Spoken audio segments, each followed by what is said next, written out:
Hello दोस्तों, हिंदी की बिंदी channel में आप सभी का स्वागत है। तो दोस्तों, आज के इस वीडियो में मैं आप सभी को यूपीएचएससी यूनिट 7 हिंदी आलोचना के पारिभाषिक शब्द में से कुछ परिभाषा जो है करवाने वाली हूँ। तो आगे आने वाली परीक्षा के लिए आपके लिए ये बहुत ही महत्वपूर्ण टॉपिक है, तो इसको ज़रूर देखिएगा। तो हमारा सबसे पहला जो परिभाषा है वो है कल्पना। तो एक कल्पना क्या होती है? तो वस्तु का प्रत्यक्षीकरण मानव मस्तिष्क में प्रतिमाओं को स्थापित करता है, वही प्रतिमाओं में परिवर्तन करके नवीनता उत्पन्न कर देता है। इसी नवीनता का नाम कल्पना है। जब कोई व्यक्ति वस्तु हमारे समक्ष प्रस्तुत नहीं होता, परंतु उसके प्रति जो हमारे मन में विचार आते हैं उन्हें कल्पना कहते हैं। यह देश और काल से परे होती है। तो ये कल्पना की परिभाषा हो गई। तो देखिए, जब भी आप कोई वस्तु देखते हैं, मान लीजिए आपने फूल देख रखा है, या मैं अभी आपको फूल कह रही हूँ। जैसे ही मैंने आपको फूल कहा, आपके दिमाग में तरह तरह के फूल की आकृतियाँ बन गई। तो ये क्योंकि ये ही जो है कल्पना है, यहाँ फूल आपके सामने नहीं है। लेकिन अगर मैंने आपको फूल कहा, या फिर मैंने आपको एक फूल की कैटेगरी बता दी, मैंने आपको गुलाब कहा, तो जैसे ही मैं आपको गुलाब कहूँगी, गुलाब की जो छवि है, उसकी जो प्रतिमा है, आप सभी के दिमाग में आ गई होगी कि लाल कलर का फूल गुलाब का आप सभी के दिमाग में आ गया। तो जो हमारे कल्पना में संचित हुआ, वो जो एक चित्र बन गई, उसकी जो छवि बन गई शब्द को बोलते ही, उसी को कल्पना कहा गया है। या फिर अभी मैं आपको एक और उदाहरण, जैसा कि आप हिंदी साहित्य पढ़ रहे हैं तो मैं यही उदाहरण देती हूँ कि अगर मैंने आप सभी को अभी गोदान कहा, तो आपके सामने गोदान उपन्यास से संबंधित जानकारी, आपके सामने जो एक चित्र झलकेगा प्रेमचंद जी का झलकेगा। इसके अलावा गोदान के जो पात्र हैं, होरी, धनिया, गोबर आदि, तो उसके पात्रों की एक छवि आप सभी के सामने आ जाएगी। वास्तविकता में आपने उन सभी चित्रों को नहीं देख रखा, कभी नहीं देख रखा होगा, क्योंकि ये एक उपन्यास है। लेकिन फिर भी कहीं ना कहीं एक छवि आपके दिमाग में, जैसे ही मैं नाम लिया मैंने, ऐसे ही आपके दिमाग में एक छवि बन गई उसकी। तो इसी का नाम जो है कल्पना है। आगे कुछ परिभाषाएं हैं लेखकों की। तो देखिए, मैकडूगल के अनुसार कल्पना की परिभाषा क्या है? तो कल्पना दूरस्थ वस्तुओं के संबंध का चिंतन है। वुडवर्थ के अनुसार कल्पना की परिभाषा, कल्पना मानसिक हस्त व्यापार है। जब कोई पूर्व यथार्थ तथ्यों का व्यक्तिगत स्मरण करता है तो वह कल्पना प्रदर्शित करता है। अगली परिभाषा है रायबर्न के अनुसार, तो कल्पना वह शक्ति है जिसके द्वारा हम अपनी प्रतिमाओं का नए प्रकार से प्रयोग करते हैं। जब हमको पूर्व अनुभव को किसी ऐसी वस्तु का निर्माण करने में सहायता करती है जो पहले कभी नहीं थी। तो आगे बताया है कि कल्पना के भी अलग अलग प्रकार हैं। तो मैकडूगल के अनुसार कल्पना जो है 2 प्रकार की बताई गई है, पुनरुत्पाद कल्पना और उत्पाद कल्पना। तो अब ये जो पुनरुत्पाद कल्पना ये एक ही है, लेकिन जो उत्पाद कल्पना है ये भी आगे 2 प्रकार की बताई गई है, रचनात्मक और सृजनात्मक। तो यहाँ पे ये मैकडूगल का जो है वर्गीकरण है। तो इन्होंने कल्पना की 2 परिभाषा बताई है, पुनरुत्पादक और उत्पादक। और आगे जो उत्पादक है वो 2 भागों में बट जाता है, रचनात्मक और सृजनात्मक। अब यहाँ पे आपको मैं परिभाषाएं दिखा देती हूँ इनकी। तो पुनरुत्पादक कल्पना क्या होती है? यानी कि रिप्रोडक्टिव इमेजिनेशन। तो मस्तिष्क में स्थापित पूर्व अनुभव जब प्रतिमा के रूप में हमारे समक्ष आते हैं तो उन्हें पुनरुत्पादक कल्पना कहा जाता है। इसको हम कल्पना ना मानकर स्मृति का नाम दे देते हैं। जैसे कि मैंने आप सभी को गुलाब का उदाहरण दिया या फूल का उदाहरण देकर बताया।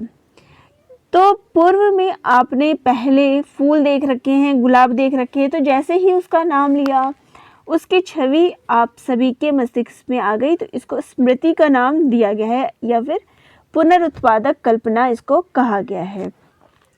अगला है उत्पादक कल्पना।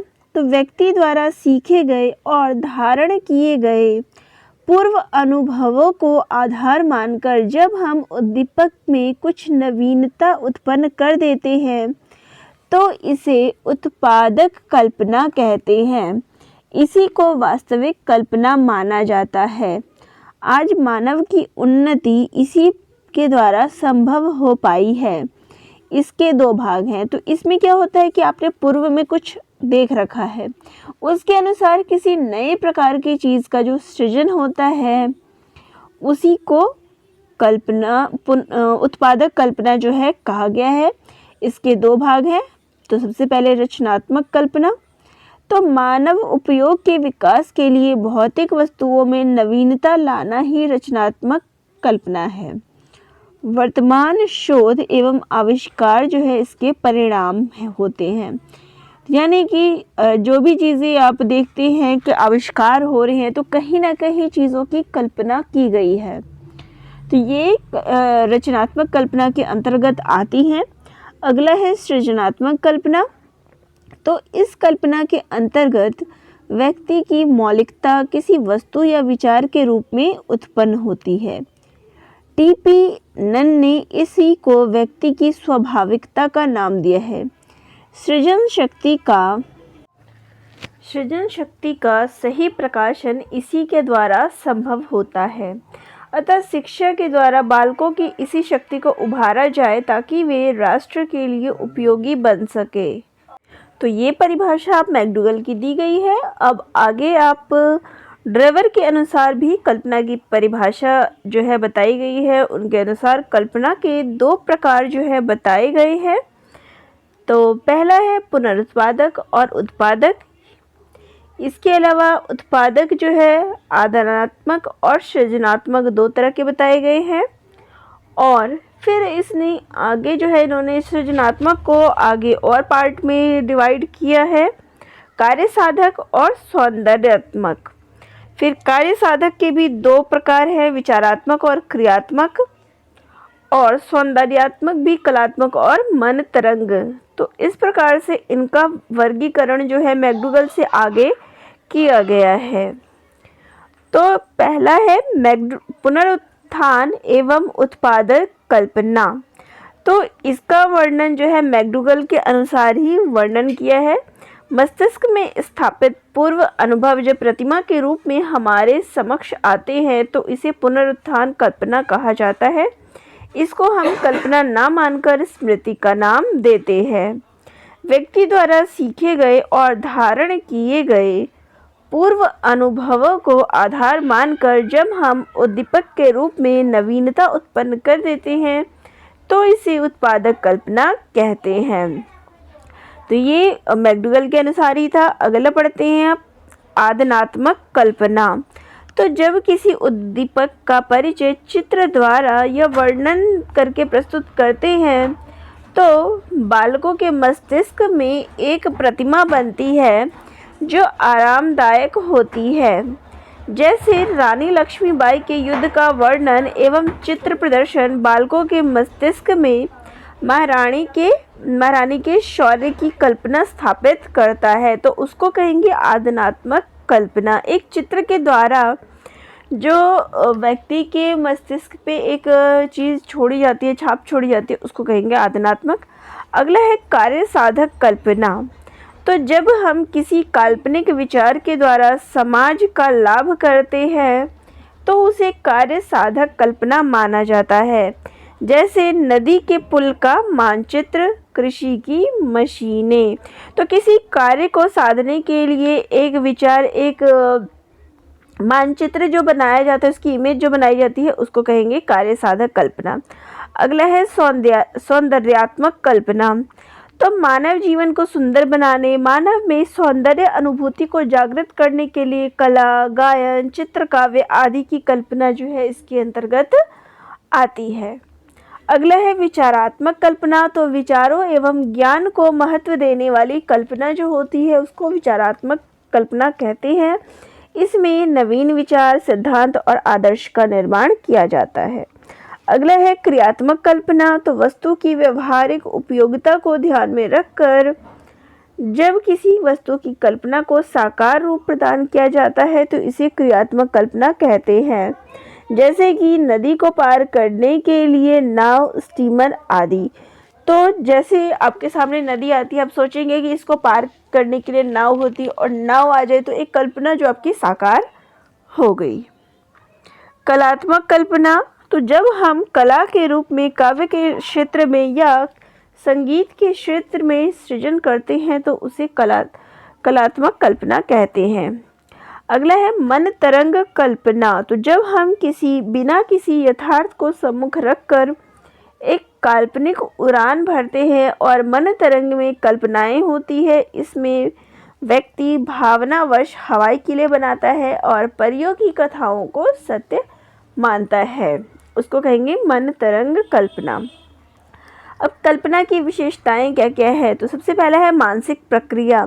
तो कल्पना एक मानसिक प्रक्रिया है, यह स्वतः ही चलती रहती है, इसका प्रयोग शक्ति द्वारा नहीं किया जा सकता, इसका प्रयोग क्रमबद्धता पर निर्भर करता है। जब तक हम अन्य मानसिक शक्तियों का प्रयोग नहीं करेंगे इसका कोई अर्थ नहीं होता है। पूर्व अनुभव, तो कल्पना के लिए एक धरातल या अस्तित्व की आवश्यकता होती है। पूर्व अनुभव धरातल के रूप में कल्पना को सहायता देते हैं, तो अतः कल्पना का आधार पूर्व अनुभव है, इसके बिना कल्पना साकार रूप नहीं ले पाती। अगला है प्रतिमा चयन। मानव मन बड़ा ही विचित्र है, वह अपनी रुचि एवं पसंद के आधार पर उद्दीपकों का जो है चयन करता है, उसके प्रति प्रतिक्रिया करके मस्तिष्क में प्रतिमा के रूप में स्थायी बनाता है। कल्पना करते समय इन प्रतिमाओं में से उपयुक्त प्रतिमा का चयन करके हम अपनी सृजनात्मकता में वृद्धि करते हैं। अगला है सृजन शक्ति। तो कल्पना का प्रारंभ और अंत सृजन करने के लिए होता है। जब हम किसी यथार्थ स्वरूप को मानव हित के लिए तैयार करते हैं या उसे एक रूप जो है प्रदान करते हैं तो वो सृजन कहलाता है। तो वर्तमान शोध या आविष्कार इसके उदाहरण हैं। तो ये था कल्पना। अगला है फतांसी। तो फतांसी शब्द अंग्रेजी के फैंटेसी का पर्याय है। यह एक यूनानी शब्द फैंटेसी से निर्मित हुआ है, जिसका अर्थ है मनुष्य की वह क्षमता जो संभावित संसार की सर्जना करती है। तो आपने जो है फतांसी शब्द या फिर फैंटेसी शब्द कविता में मुक्तिबोध की कविताएं जो है फैंटेसी यानी कि एक काल्पनिक जो हम कह सकते हैं होती है। तो आगे इसकी परिभाषा आप देख सकते हैं कि एक काल्पनिक परिदृश्य जो इच्छा के परिपूर्ण होने को प्रस्तुत करता है। फैंटेसी कल्पना पर आधारित होती है, जिसे दिवा स्वप्नात्मक या दुख स्वप्नात्मक मानसिक बिंब भी कहा जाता है। तो यहाँ पे आपका ये भी प्रश्न आ सकता है कि दिवा स्वप्नात्मक या दुख स्वप्नात्मक ये मानसिक बिंब जो है किसको कहा जाता है, तो फैंटेसी या फतांसी को ही कहा जाता है। तो मुक्तिबोध की कविता अंधेरे में और ब्रह्म राक्षस जो है इसका उदाहरण है फैंटेसी का। यानी कि एक इमेज जो है आप कल्पना जो है आप कर लेते हैं, उसको साकार रूप में अपनी इच्छा को जो है परिपूर्ण करने का प्रयास करते हैं। यह एक विशिष्ट कल्पना शक्ति होती है जिसे दिवा स्वप्न अथवा दुख स्वप्नात्मक बिंब भी कहा जाता है। क्षमता का व्यापक विकास न होने के कारण कुछ लोग इसे शकुन अथवा देवी प्रकटीकरण के रूप में भी देखते हैं। तो 20वीं शती में फैंटेसी को दिवा स्वप्न का पर्याय जो है मान लिया गया। तो फैंटेसी जो है एक प्रक्रिया है जो अतीत की एक घटना अथवा कल्पित घटना के साथ जुड़कर संवेदनाओं अनुभूतियों को स्वप्न चित्रों में परिवर्तित कर देता है। तो ये अतीत की भी एक कोई घटना हो सकती है जो आपके मस्तिष्क में एक कहानी का सृजन कर दे। इसके अलावा कोई एक कल्पित घटनाएं भी हो सकती है कि आपने एक मन में कल्पना की और उस कल्पित घटना को लेके सुख दुख जो आपकी एक संवेदना उसके साथ चली, उसको कहेंगे फैंटेसी। सिगर के शब्दों में फैंटेसी की संज्ञानात्मक निपुणता जो है समझना चाहिए, जो तादात्म्य, अनुकरण तथा क्रीड़ा भाव के कारण अधिक विकसित होती है। इसका संबंध व्यक्ति के अहम भाव के साथ है, जो सूक्ष्म विचारों को सहज संप्रेषणीय बनाती है। मानविकी पारिभाषिक कोश के अनुसार फैंटेसी एक स्वप्न चित्र मूलक साहित्य है, जिसे असंभाव्य संभावनाओं को प्राथमिकता दी जाती है। तो ये इसकी परिभाषा हो गई। अब बात करते हैं कि फंतासी के जो है 3 प्रयोजन हैं: मनोरंजन, यथार्थ से पलायन, मानव एवं दोषयुक्त संसार के प्रति नवीन दृष्टिकोण। यानी कि अब इस फैंटेसी का क्या प्रयोजन है, क्यों मतलब ये चीज़ें, ये रचनाएं की जाती है। तो सबसे पहली चीज़ होती है मनोरंजन, तो मनोरंजन के लिए भी की जाती है। एक दूसरी चीज़ आती है यथार्थ से पलायन, यानी कि जो सच्चाई है, जो वास्तविकता है, उससे दूर भागने की कोशिश की जाती है। अगला है मानव एवं दोषयुक्त संसार, यानी कि जो ये संसार में बुराइयां हैं उसके प्रति एक नवीन दृष्टिकोण, एक नए तरीके से उस बात को सोचना। तो इसके उद्देश्य से जो है फैंटेसी की रचना की जाती है। प्रत्येक रचना प्रक्रिया में फैंटेसी की सर्जना शक्ति छिपी हुई है, इसलिए रचनाकार कहीं ना कहीं फैंटेसी जैसे तत्व का इस्तेमाल करता ही है, और अनेक गंभीर रचनाओं में फैंटेसी के अंशों का प्रभाव देखा जा सकता है। जयशंकर प्रसाद की कामायनी, मुक्तिबोध की अंधेरे में, अज्ञे कृत अपने अपने अजनबी, निर्मल वर्मा कृत एक चित्रा सुख जैसी रचनाएं जो अनुभव के धरातल पर तीव्र अंतर्द्वंद को मूर्त रूप जो है प्रदान करती है, फैंटेसी परक होती है। तो ये सारे फैंटेसी के एक उदाहरण हैं। फंतासी में मन की निगूढ़ वृत्तियों का अनुभूत, जीवन समस्याओं का इच्छित विश्वासों और इच्छित जीवन स्थितियों का प्रक्षेप्य है। रचना प्रक्रिया में रचनाकार जीवन जगत के तथ्यों, प्रभावात्मक आग्रहों को नेपथ्य में रखकर तथ्यों की स्व अनुभूत विशेषताओं का स्वप्न चित्रात्मक प्रक्षेप करता है। तो मुक्तिबोध ने फैंटेसी को अनुभव की कन्या, तो यहाँ प्रश्न जो है आपके लिए ये भी आता है कि किसने फैंटेसी को अनुभव की कन्या कहा है। आ भी चुका है प्रश्न ये वाला, तो ये मुक्तिबोध के द्वारा कहा गया है, तथा कृति को फैंटेसी की पुत्री कहा है। फैंटेसी को अनुभव की कन्या और कृति को फैंटेसी की पुत्री जो है कहा है। फैंटेसी के लक्षण में वैयक्तिक अनुभव परिवर्तित होकर निर्वैयक्तिक हो जाता है। तो ये आप ये 2 चीज़ें ज़रूर ध्यान में रखिएगा, यहाँ से इन पे प्रश्न बन सकता है। अगला है मुक्तिबोध की मान्यता है कि फैंटेसी के उपयोग की सुविधाओं में एक यह भी है कि इसके द्वारा जिए और भोगी गए जीवन की वास्तविकताओं के बौद्धिक अथवा सारभूत निष्कर्षों को अथवा जीवन ज्ञान को कल्पना के रंगों में प्रस्तुत किया जाता है। यानी कि जो वास्तविकता होती है जीवन की, उसमें कल्पना का जब समावेश होता है तो उसको फैंटेसी के अंतर्गत मुक्तिबोध ने माना है। तो फैंटेसी के द्वारा साहित्यकार साहित्य में विलक्षण कलात्मकता में वृद्धि करता ही है, साथ ही वास्तविकता के प्रदीर्घ ज्ञान गर्भ फैंटेसी द्वारा सार रूप में जीवन की पुनर्रचना अथवा पुनर्सर्जना भी करता है। तो यहाँ फैंटेसी का महत्व जो है वो क्या है, तो इसके द्वारा साहित्यकार जो जीवन की वास्तविकता होती है उसका दर्शन भी कराता है। इसके अलावा जो जीवन की फिर से एक बार पुनर्संरचना के बारे में एक नए सिरे से सोचना, एक नए सिरे से उसकी सर्जना करने के बारे में भी साहित्यकार बताता है। तो यही फैंटेसी के बारे में महत्वपूर्ण जानकारियाँ थी।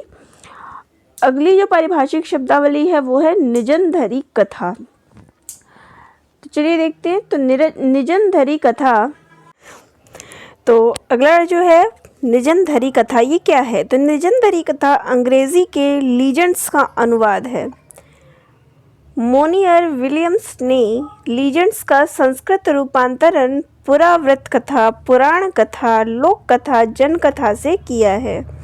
तो यह निजनधरी कथा से अन्य पर्याय इसके पुराण कथा, लोक कथा या फिर हम इसको जन कथा के नाम से जानते हैं। ध्वनि के आधार पर लीजेंड्स को निजनधरी कथा बना दिया गया। अंग्रेजी कोशों में इसे ऐतिहासिक प्रावृत्त कहा गया है। ऐसी वृत्त जिसकी प्रमाणिकता नहीं की जा सकती। तो यहाँ निजनधरी कथा से तात्पर्य है कि एक ऐसी कथा जिसकी प्रमाणिकता जो है नहीं की जा सकती। निजनधरी कथा लोक में प्रचलित होकर बदलती रहती है, यद्यपि इसका मूल रूप वही रहता है। तो होता क्या है, एक आदमी ने कथा कही, दूसरे ने सुनी, आगे कही, इस प्रकार से लोक में ये प्रचलित होती है। कोई भी कथा जो है प्रचलित रहती है, मूल रूप जो है इसका वही रहता है, लेकिन कथाएं जो है इसकी बदलती रहती है। जिस प्रकार आचार्य हजारी प्रसाद द्विवेदी ने मिथ को हिंदी में मिथक बना दिया, उसी प्रकार ध्वनि के आधार पर लीजेंड्स को निजनधरी कथा बना दिया गया। किंतु मिथक और निजनधरी के बीच विभाजक रेखा नहीं खींची जा सकती। तो इसको कहीं ना कहीं हम एक जैसा कह सकते हैं, अलग नहीं कर सकते। निजनधरी कथाओं का संबंध ऐतिहासिक व्यक्तियों से होता है, तो मिथकों का दैवी शक्तियों से, यानी कि जो इतिहास के। तो निजनधरी कथाओं का संबंध, ये आप एक महत्वपूर्ण जो है आप देख सकते हैं। दोनों में अंतर भी हम कह सकते हैं कि निजनधरी कथाओं का संबंध ऐतिहासिक व्यक्तियों से होता है और मिथकों का संबंध जो है देवी शक्तियों से। तो ये एक मुख्य अंतर है और इनको पहचानने का तरीका भी है कि दोनों में अंतर क्या है और दोनों होती क्या है। निजनधरी कथा एक ऐतिहासिक मांग के कारण वीरों, संत महात्माओं के साथ जुड़ जाती है। निजनधरी कथाओं के आधार पर विद्वानों ने उन व्यक्तियों की जीवनियों और ऐतिहासिक परिवेश में पुनर्निर्मित करने का प्रयास किया है। इंद्र, वरुण, सूर्य, हनुमान, पुरुरवा और उर्वशी, समुद्र मंथन आदि की कथाएं जो है मिथक है। वहीं पे हीरांझा, लोरिक चंदा, कबीर, नानक, तुलसी, गोरख आदि के करिश्मे निजनधरी कथाएं हैं। तो अब आपको इनको समझने में आसानी होगी कि दोनों में अंतर क्या है और क्या दोनों में फ़र्क है। तो यहाँ पे जितनी आपने देवी देवताओं के बारे में सुना हुआ है, तो ये सारी मिथक कथाओं में आते हैं। वहीं पे जितनी आपने इन सब के बारे में कहानियाँ सुनी हुई है ऐतिहासिक पुरुषों के बारे में या ऐतिहासिक लोगों के बारे में, वो निजनधरी कथाओं में आती है। निजनधरी कथाएं लोक में प्रचलित होकर बदलती रहती है, यद्यपि उनका भी मूल रूप में परिवर्तन नहीं होता। निजनधरी कथाओं का इतना गहन मनोवैज्ञानिक और नृत्व शास्त्रीय विवेचन हो ही नहीं सकता। वे मुख्यतः सामाजिक, धार्मिक और वर्गीय होती है। निजनधरी कथाएं पहले धार्मिक महापुरुषों के साथ ही जुड़ी रही, पर मध्यकाल में एक विशिष्ट ऐतिहासिक परिवेश की मांग के फलस्वरूप अनेक वीरों के साथ जुड़ गई। तो पहले जहाँ पे धार्मिक महापुरुषों जैसे कि कबीर, नानक, तुलसी आदि से जुड़ी रही, वहीं पे आगे चल के ये वीरों के साथ जुड़ गई। लोक भाषाओं के उदय के साथ वे लोक मानस में प्रविष्ट हो जाती है। कबीर से संबंध लीजेंड्स के तत्कालीन ऐतिहासिक सामाजिक वर्ग चरित्र को देखा जा सकता है। लोरिक चंदा का लीजेंड्स द्विजातियों के अहम को भी तोड़ता है तथा ब्राह्मणवाद के नैतिक पाश को भी। तो यहाँ पर ये सारी चीज़ें जो है आपकी निजनधरी कथाओं के अंतर्गत आती है। तो अब आप इसको आसानी से समझ सकते हैं कि निजनधरी कथाएं वास्तविकता में होती क्या है। तो चलिए आज हम इतनी ही परिभाषाएं करते हैं, आगे जाके हम आगे और वीडियो में आपको और भी परिभाषाएं जो है देखने को मिलेगी। इसके अलावा किसी और टॉपिक में समस्या हो तो वह भी कमेंट करके ज़रूर बताइएगा, ताकि वीडियो के माध्यम से आपकी उस समस्या का समाधान हो सके। धन्यवाद।